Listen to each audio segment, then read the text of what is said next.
Before science had answers, before doctors could explain what they saw, there were cases that communities whispered about in the dark. Some were buried, forgotten, or dismissed as superstition. But others left a stain on history so deep that even today, no one can agree on what truly happened.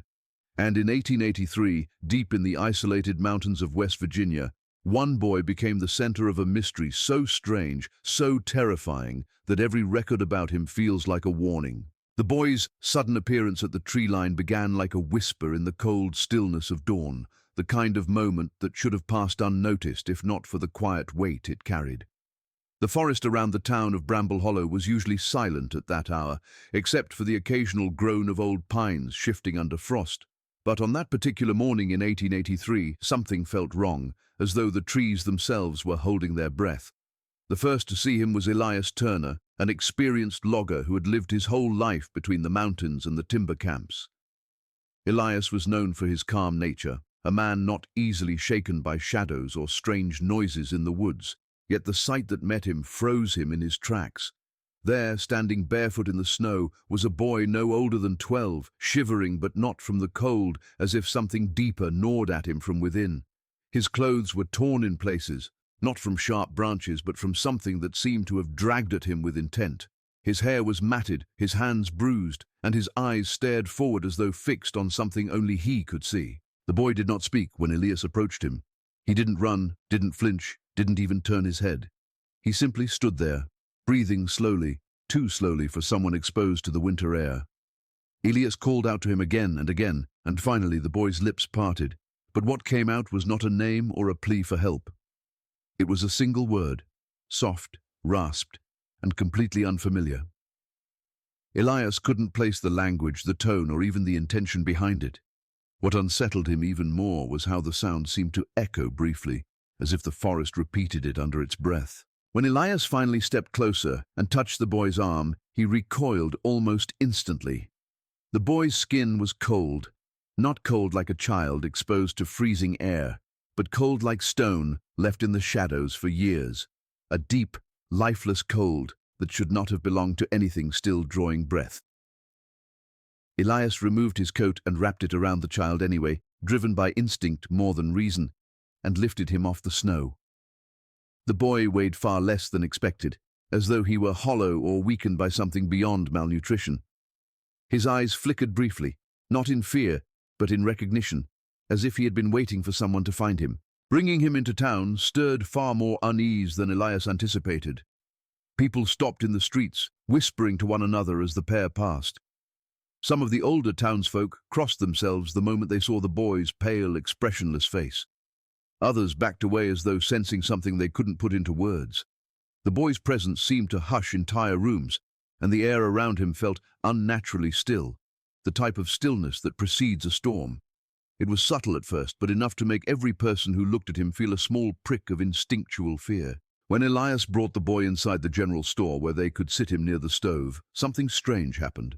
The flames, which had been burning steadily moments before, dimmed to a softer, flickering glow the instant the boy was placed nearby. The stove clattered as though metal contracting under sudden cold, despite the heat inside. Several people noticed and exchanged uneasy glances, but no one spoke of it. No one wanted to admit what they saw. The boy sat motionless, watching the flames as if fascinated or perhaps confused by them, his breath slow and shallow, barely visible in the frigid air. Hours passed, and still no one came forward claiming to know the child. No missing notices matched his description. No logging crew reported anyone gone. The town was too small for strangers, and too remote for travelers to wander through without being noticed. Yet here he was, sitting silently in a borrowed coat, staring at the stove as though studying something he had never seen before. Every attempt to coax information from him was met with silence. The few times he did attempt to speak, the same strange words slipped out, accompanied by a faraway look in his eyes, as though his mind wandered to a place unreachable by those around him. Children who approached him retreated quickly, unsettled by something they couldn't describe. Dogs barked uncontrollably if they were brought too close, hackles rising as if sensing a threat. Even livestock in nearby barns became restless that same afternoon, kicking at stalls and pacing in agitation. None of it made sense, Yet each incident added to the town's growing suspicion that the boy had not simply wandered out of the forest, but had been delivered by it, shaped by something within it that didn't belong to the world people knew. As the day wore on, the townsfolk began to notice something else. The boy never blinked, not once. His eyes watered from the heat of the stove, yet he held his gaze steady, unbroken, unwavering.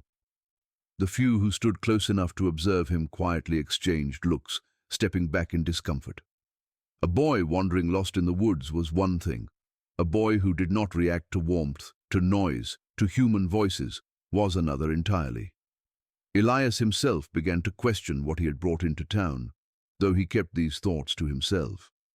He simply could not shake the feeling that the boy's arrival was not a coincidence, but the beginning of something larger, something he wished he understood before he carried the child from the edge of the forest that morning. Evening approached, and the town prepared to take him to the local doctor, hoping medical evaluation might explain the strange condition he was in. But, as the sun dipped behind the tree line, the boy reacted for the first time since being found. His body tensed, his gaze snapped away from the stove, and he turned his head toward the windows, as though sensing something moving outside. His breath quickened, though not enough to be considered normal, and his fingers curled tightly around the sleeves of Elias's coat. The room fell silent as everyone watched him, feeling a weight settle over them, a quiet dread they could not name. The boy's face twisted not with fear, but with an expression far more unsettling, as if whatever called to him from the forest was not a threat, but something he recognized, something he belonged to, something he was never meant to leave in the first place. The failed medical examinations began the moment the boy was carried into Dr. Thaddeus Marrow's small clinic at the edge of Bramble Hollow, a dimly lit building that smelled of cedar, rubbing alcohol, and the faint must of old medical books. Dr. Marrow was a man who prided himself on logic and reason, someone who had served as a field physician during the war and believed he had seen every oddity a human body could possibly present. But the moment he laid eyes on the boy, a tension crept into his posture, a flicker of unease passing across his face, before he quickly masked it with professional calm. Elias Turner set the boy gently on the examination table, and once again, the same strange silence filled the room. Instruments that usually clattered faintly in the cold air seemed muted, as if the sound itself refused to disturb whatever presence the boy carried with him. Dr. Marrow began with the most basic checks, expecting dehydration, hypothermia, or shock, but every step revealed something that didn't align with human physiology. When he touched the boy's wrist to check his pulse, he felt only stillness. No steady beat of life, not even a faint flutter. At first he assumed his fingers were misplaced, but after several attempts on both wrists, the boy's neck, and even directly over the heart, he found nothing, a complete absence of rhythm beneath the skin. Yet the boy breathed, shallow but consistent, as if he existed in a liminal state between life and something else. The doctor leaned in closer, visibly unsettled, and pressed his stethoscope to the boy's chest. The tube trembled slightly in his hand, not from cold, but from a growing sense of dread. What he heard was not silence, but a distant, uneven sound, faint like wind moving through hollow wood rather than blood pushing through living veins. The doctor's brow furrowed as he removed the stethoscope, his hands colder now than the child's skin. He muttered to himself, disbelief breaking through his thin veneer of confidence. He tried again, repositioning, adjusting, pressing harder. The same impossible sound echoed inside the bell of the instrument, something that made him glance toward the shuttered window as if expecting something outside to respond. Elias watched him quietly, his own nerves fraying as he saw the normally stoic doctor's certainty slip away. Still, Dr. Marrow continued his examination, determined to find an explanation even as the room seemed to darken around them. When he checked the boy's temperature, he expected it to be dangerously low, given the time spent exposed to the cold. But when he read the thermometer, he froze. The mercury had barely risen past 82 degrees. Thinking it was an error, he tried again with a second instrument, then a third. Each time the reading was the same. The human body could not function at such a temperature. Even animals in deep hibernation maintained more warmth than the boy lying silently on the table. Dr. Marrow stared at the numbers with a strange look in his eyes, a mixture of fascination and emerging fear, as if he realized he was no longer treating a medical case but confronting something that didn't belong to the realm of science at all. He moved to check the boy's reflexes, tapping gently at his knees and ankles. The lack of response was complete, not slow, not weak, simply absent. The limbs remained still, heavy, as though the muscles were only imitating the structure of a child rather than operating with real intention. Yet, when the doctor attempted to lift the boy's arm, the child tightened his fingers around the coat sleeve Elias had given him earlier. A deliberate movement, controlled, meaningful. A contradiction to everything else the examination suggested. The doctor noted the reaction, but the confusion in his expression deepened, for nothing about it added up. It was as if certain parts of the boy's body responded to the world, while others did not recognize it at all. As Dr. Marrow continued, something unsettling began to happen with the instruments themselves. The metal tools grew colder the moment they touched the boy's skin, so cold that condensation formed along the handles. A small vial of spirits on the counter cracked down the middle as frost crept over its surface, though the room's temperature remained unchanged. The doctor stepped back, staring at the spreading frost with widening eyes. He had no explanation. The boy remained still, watching him with those pale, unblinking eyes that seemed to absorb light rather than reflect it. When the doctor attempted to take a blood sample, he hesitated. Something in his instincts warned him not to pierce the skin, and Elias noticed the slight tremor in his hand. But he proceeded anyway, pricking the boy's fingertip with a sterilized needle. A single drop of blood formed, thick and dark, almost black in color. It slid slowly down the boy's finger, but didn't fall. Instead, it clung stubbornly to the skin, refusing to drip, moving with a sluggishness that made both men recoil slightly.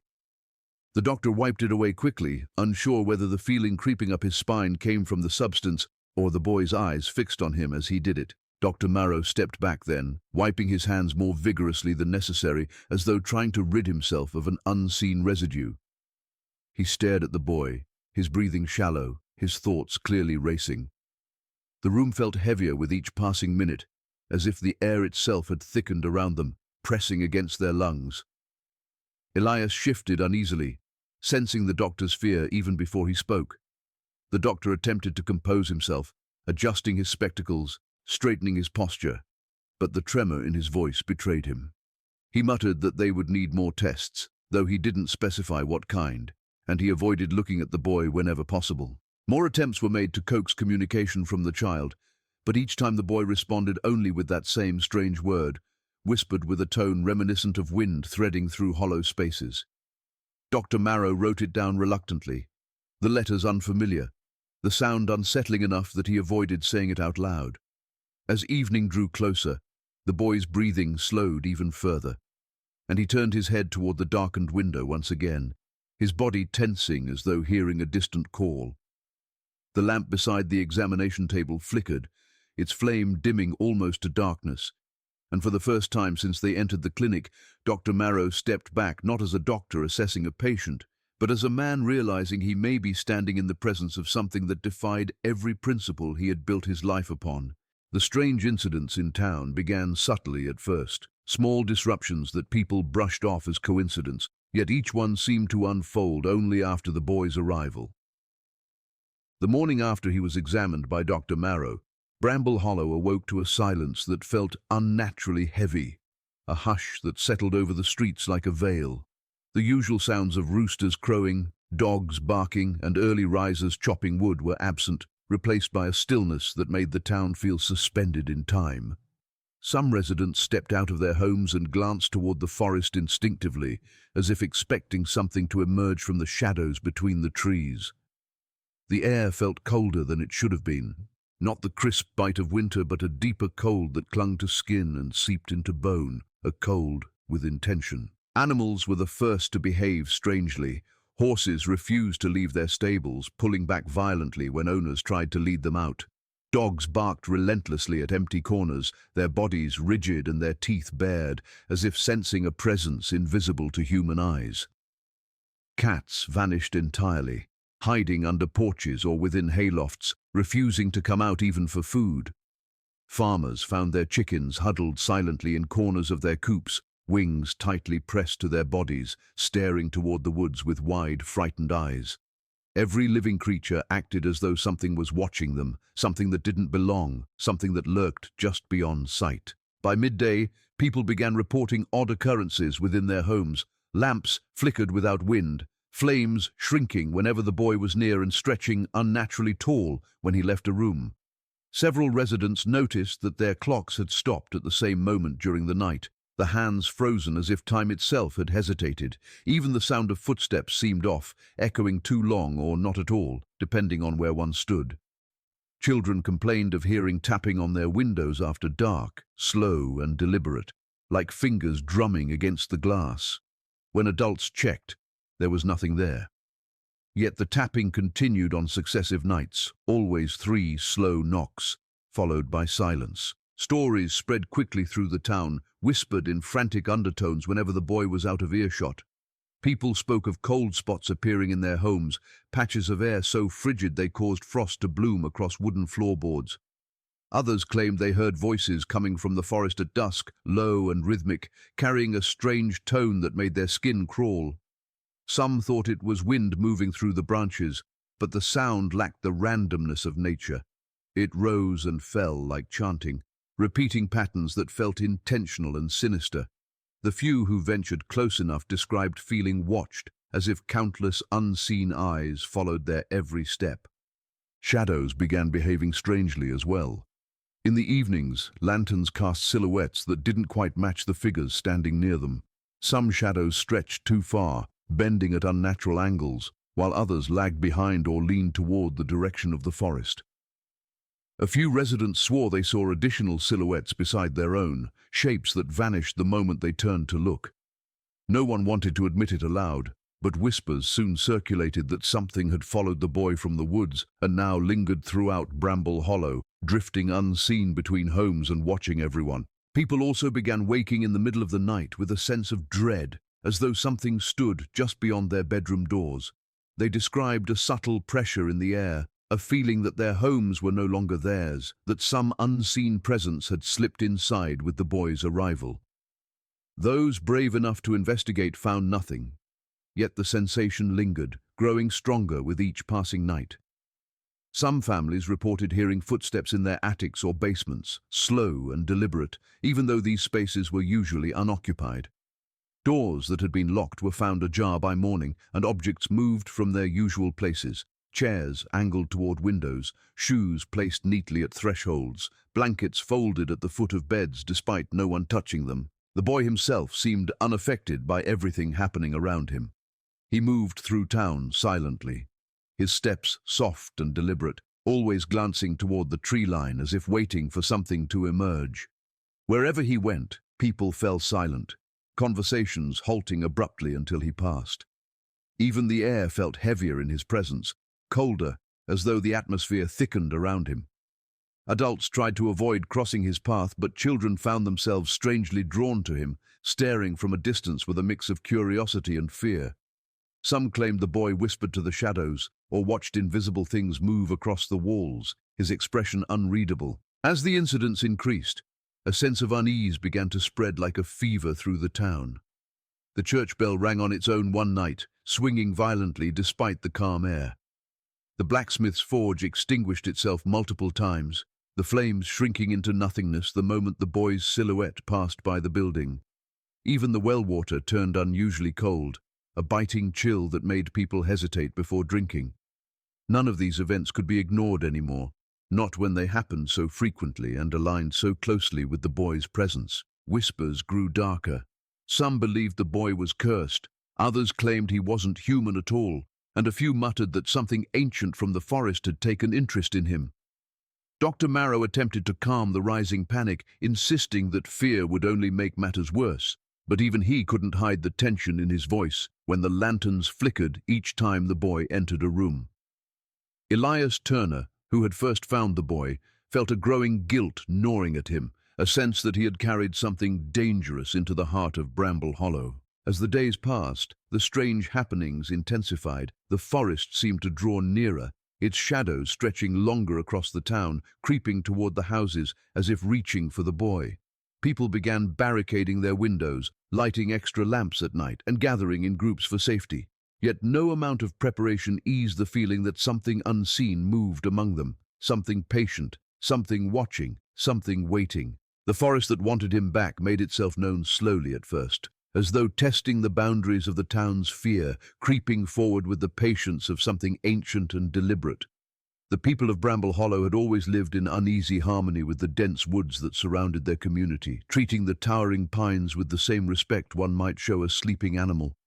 The forest had been there long before any settlement, a sprawling maze of dark canopies and twisting undergrowth that locals swore held secrets older than the mountains themselves. But after the boy's arrival, the forest no longer felt like a silent guardian. It felt alive in an entirely different way, as if observing the town with a new, sharpened awareness, drawn to one single presence within it. It began with noises at night, sounds no one in the town had ever heard before. They were not the typical groans of shifting branches or the distant calls of wildlife. These sounds carried a rhythm, a pattern that rose and fell like a chant. Some described it as humming, others as a low, layered moan that seemed to vibrate through the ground. Whenever the wind blew, it did not howl. It whispered, carrying faint tones that felt too intentional to be natural. The boy reacted to these sounds in ways that unsettled everyone around him. Every time the forest called, his posture stiffened, as though a cord had been plucked deep within him. His eyes would drift toward the tree line, unfocused but yearning, as if something familiar, something he belonged to, was beckoning him. Soon, people began seeing shapes moving between the trees at dusk. At first, they assumed it was shadows cast by the sinking sun, but then the silhouettes lingered too long, shifting with a sense of purpose rather than swaying with the breeze. Elias Turner, who had first found the boy, was walking home one evening when he noticed a tall, narrow figure standing unnaturally still just beyond the edge of the forest. He froze, convinced it was a trick of light, until the figure stepped backward into the darkness and vanished without a sound. Elias didn't sleep at all that night, replaying the moment again and again, realizing the creature's movement had been careful, controlled, far too precise to belong to any animal. More residents reported similar sightings. Something pale moving through the gaps between trees, something crouched beside the creek, drinking without rippling the water, something standing silently at the forest's edge, always facing the town, always watching. Each sighting occurred after sunset, and each time the boy reacted. He grew restless as night approached, pacing rooms silently, his breathing shallow and uneven. He whispered that strange word more frequently, repeating it under his breath like a prayer or a plea. People tried to keep him indoors, but his desperation worsened whenever the forest seemed to stir, as though he felt a pull growing stronger within him. Then came the night when the forest truly crossed its boundary. Residents woke to the sound of branches cracking, not in the distance, but near their homes. The tree line, which had always remained several yards away, seemed to loom closer at dawn. Trees that had stood rooted for decades now appeared shifted, angled toward the town as if drawn forward by invisible hands. Some argued it was their imagination brought on by fear, but by the third morning, no one could deny it. The shadows cast by the forest stretched farther into Bramble Hollow than ever before. Even the ground felt different, damper, colder, covered in a thin layer of moss that hadn't existed the day before. Children refused to play outside. Adults walked in pairs even during daylight, glancing nervously toward the creeping woods. Dr. Marrow noted that the boy's episodes increased each time the forest encroached, as though his connection to it deepened with every passing day. On nights when the chanting was loudest, the boy grew terribly still, sitting upright in bed with his eyes wide open, staring toward the window as though awaiting someone's arrival. Elias once found him standing barefoot in the snow at 2 a.m, his small figure outlined against the moonlight, staring into the forest's dark mouth. When Elias asked what he was doing, the boy didn't speak. He simply lifted a trembling hand and pointed toward the trees with a look of hollow longing. As tensions rose, people began hearing something else from the forest. Footsteps. Not the light scampering of animals or the creaking of roots shifting, but slow, heavy steps that moved deliberately, as if circling the town, counting each house, searching. These footsteps resonated with a weight that made the hairs on the back of one's neck stand up. And though no one ever saw who or what made them, The sound alone was enough to drive families to bar their doors and windows. On several nights, residents claimed to see pale faces peering between the branches, eyes that reflected no light, watching silently. Others heard scratching, not on their homes, but on the earth itself, long, dragging marks that seemed to carve pathways leading closer and closer to the boy. The forest was not just calling him anymore, it was coming for him. The final confirmation that the forest wanted him back came during a snowstorm that swept through Bramble Hollow unexpectedly, the kind of storm that should have stripped branches bare and buried footprints beneath layers of white. But when the snow settled, Elias noticed something chilling near the boy's window, a trail of prints leading from the forest to the house. They were not human prints nor animal, but long, narrow impressions with deep grooves, as if something with elongated limbs had crawled across the snow. The trail ended directly beneath the boy's window, and there, etched into the frost-covered glass, were 3 long streaks, as though something had traced its fingers along the surface, searching for a way inside. The next morning, the boy was more withdrawn than ever, refusing food, refusing warmth, sitting silently as if listening to something only he could hear. The forest had grown bold. It no longer waited at a distance.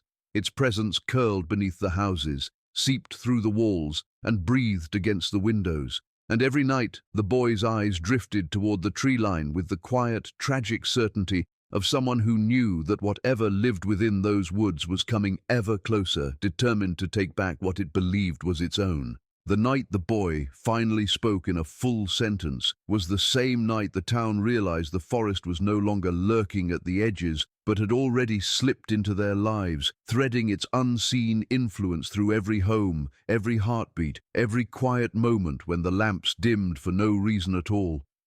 The boy had remained silent for days, answering only with fragmented sounds or that same strange word that no one recognized.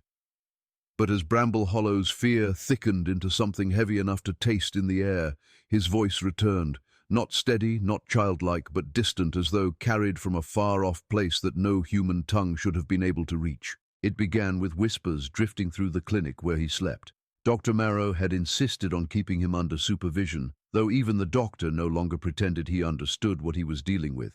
The whispers spread through the halls near midnight, soft at first, barely audible over the crackle of the lantern flame. Elias Turner, who had been sitting watch beside the boy, leaned forward to listen, thinking the wind had found a crack in the window.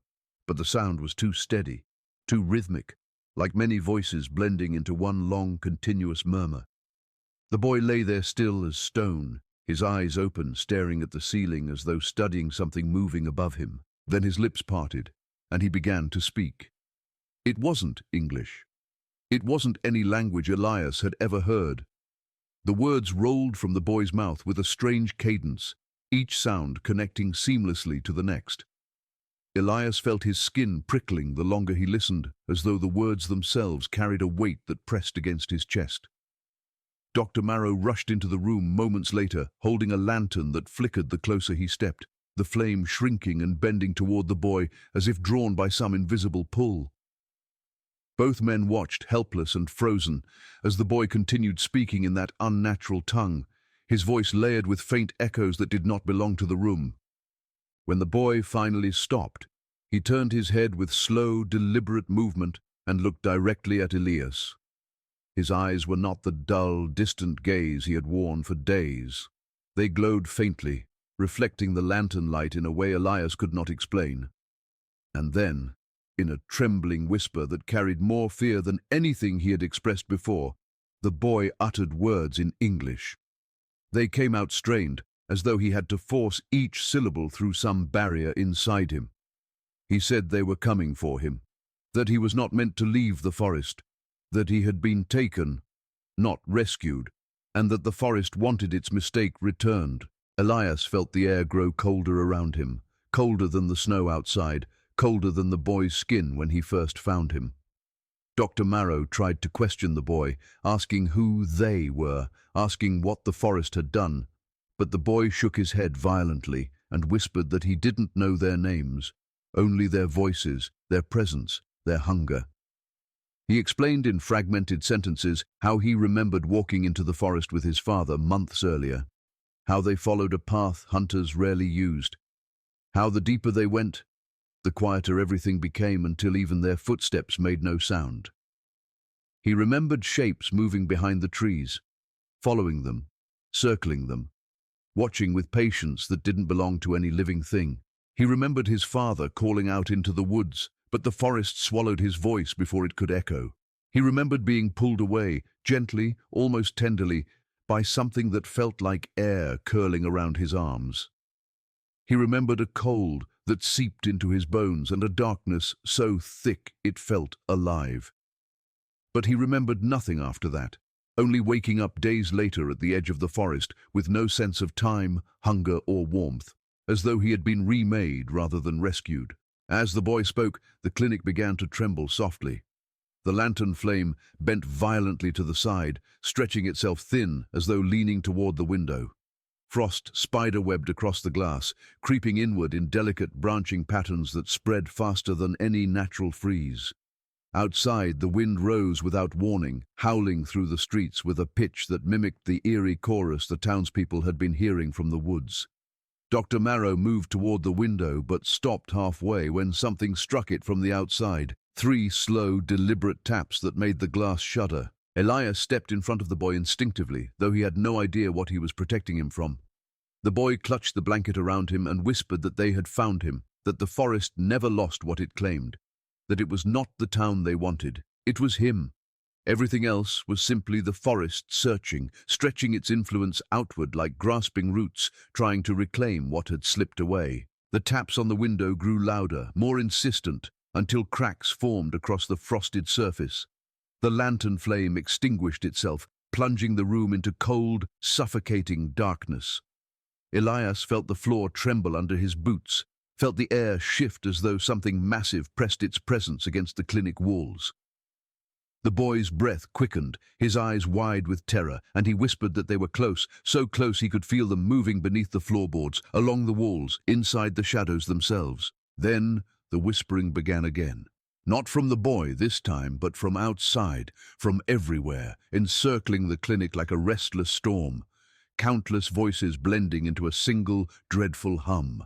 Something brushed against the window frame. Something scraped its way along the roof. Something exhaled through the cracks in the wood. Elias realized then that the forest was not just alive, it was aware, intelligent, and determined. Whatever had taken the boy had not finished with him. It had simply followed him home. And as the clinic trembled under the weight of the encroaching presence, Elias understood that the forest would not stop, would not rest, would not retreat, not until the boy who did not belong among the living was returned to the place that had remade him into something else entirely.